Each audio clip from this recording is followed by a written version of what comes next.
Have you ever just felt like you had a disease in a headlock and was just punching his face in?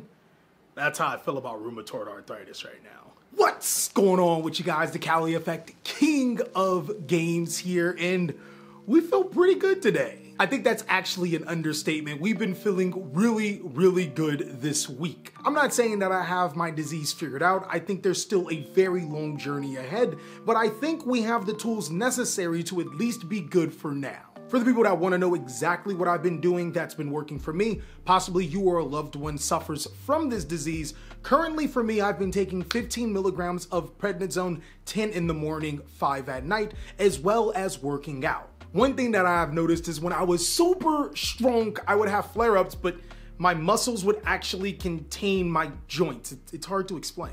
Picture it like a bubble, and the inflammation was trying to get inside the bubble, but we was just too strong. We was punching that face in. So while I haven't been able to necessarily lift heavy, I've been doing a lot of lower body leg workouts that I want to show you guys in the near future. So far, I got the no more swollen legs where I can't walk anymore. We are having slight problems with the digits in our hands, but again, been doing hand exercises too. We've been making those stronger as well. I seriously wish that I can get every disease into a headlock and just punch its face in, but I think right now we're gonna stick with just rheumatoid arthritis and hopefully give you guys some information that can help you guys or your loved ones on their journey. One thing I definitely know how to punch is the meta, and sometimes you have to address the meta to actually understand the meta. In our last deck discussion video, we talked about the top 5 rogue decks in May, and you guys asked what would be the best decks in Yu-Gi-Oh! Now, since I'm not the person to just reuse content and regurgitate information to you,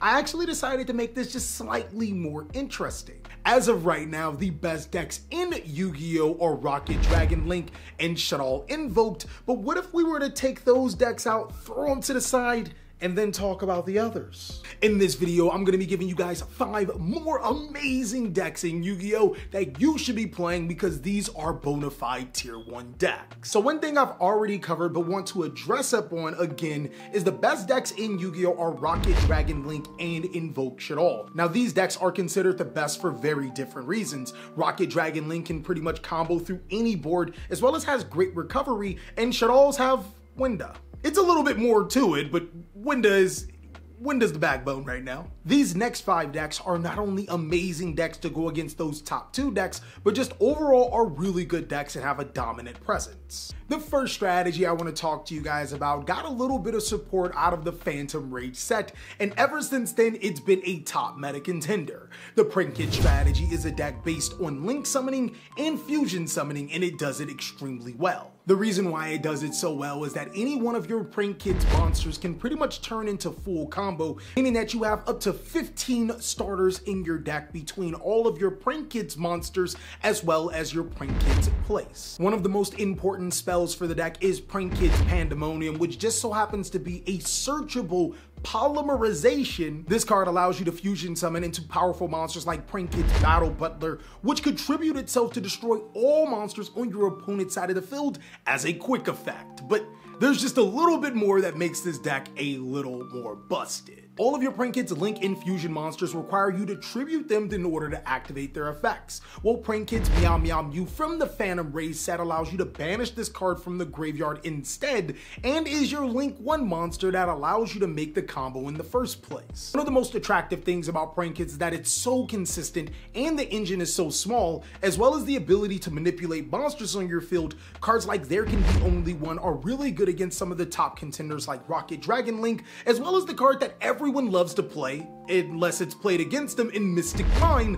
These are cards that the Prank Kid strategy can very much play. I'm not pranking with you. If you activate Mystic Mine, you might just come up missing. Like, mystically. They'll be mining for you. Not pranking or kidding around. The cool thing about Phantom Rage is that it actually took a little while for it to mature.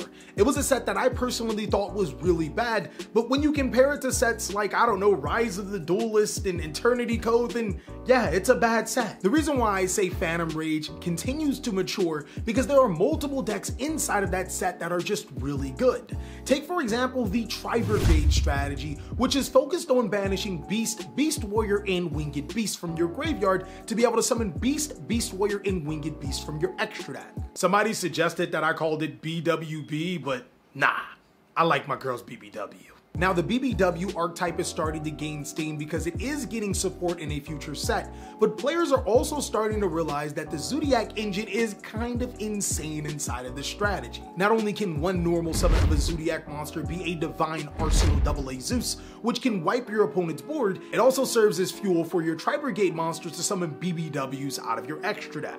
And you know how the TheCaliEffect feels about BBWs, like...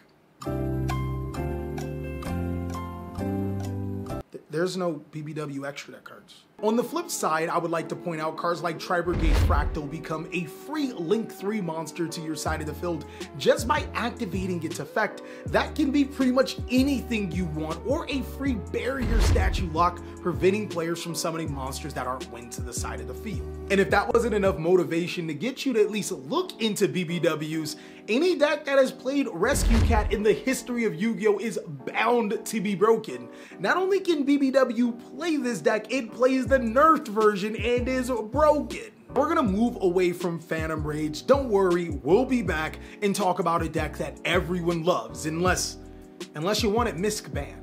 Dinos are still a huge contender inside of this Yu-Gi-Oh! Meta.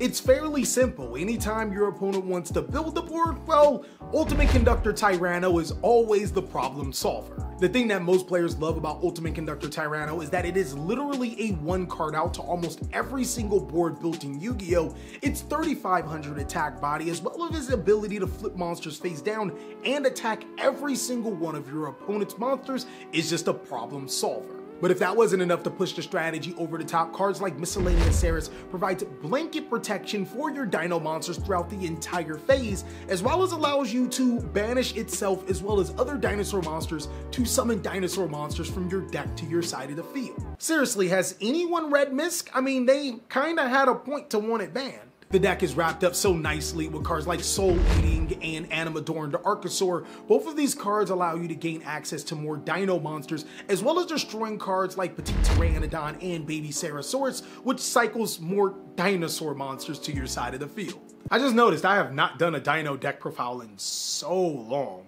I don't know, guys, maybe we gotta get that like count up and let me know down below in the comment section. I know it may feel like a reach to some, but I felt extremely confident in saying strategies like Altergeist or Ogdotic, or even the Earth Machine strategy are really good into this format. And to be fair, this is actually one of the best formats we've ever had in Yu-Gi-Oh! Because the disparity between Tier 1 and Tier 2 is just so close, I feel like almost every single deck in Yu-Gi-Oh! Can compete. Except for that deck.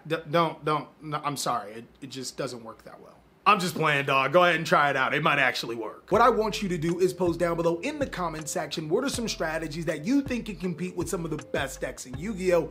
I decided to play it safe with this particular one, especially since the last one is really spicy. Elvish is a really good strategy in Yu-Gi-Oh! Still. Now I know Elvish can struggle against some of the top decks in Rocket, Dragon Link, and Invoke Shaddoll. Rocket Dragon Link just tends to outpace Elvish a lot, and Invoke looks at Elvish in the graveyard and our graveyard?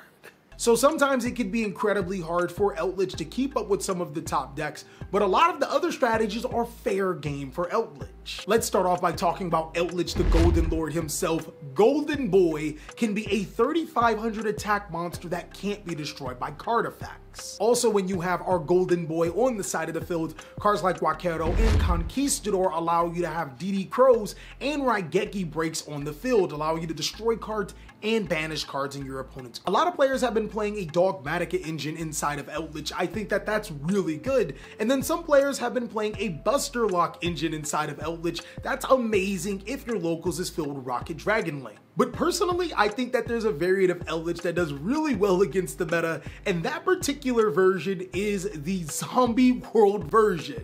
Zombie World is an amazing Yu-Gi-Oh! Card that turns all monsters on the field and graveyard into zombie type monsters. That means strategies like Dino, Tri-Brigade, and Rocket will completely struggle as they need their own archetype to be able to advance their game state. In the last strategy, we're gonna have to move back to the Phantom Rage strategy to tell you guys that Virtual World is actually a really powerful strategy inside of Yu-Gi-Oh! I said like strategy at least 4 times in that sentence. I want you to ignore that. But the virtual world monsters are fairly simple. You can basically toolbox your entire deck by targeting virtual world cards on your field and sending a corresponding type from your deck to the graveyard to summon these cards for free.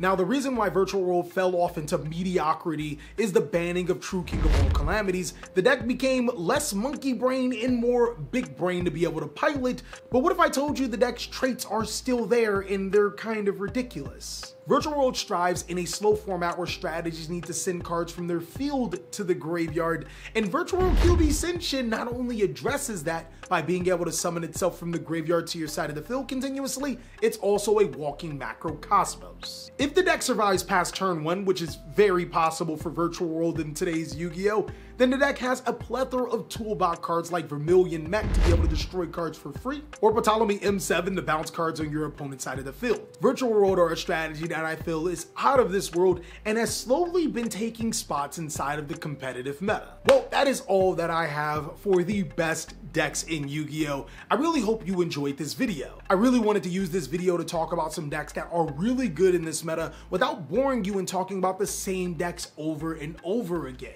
But to be honest with you guys, like I said before, there are so many decks that can compete inside of this Yu-Gi-Oh! Meta, you'd be surprised on what can win. But until then, be sure to check out these other videos for more content, possibly some more ideas on some decks that you can play, and I'll catch you on the next one.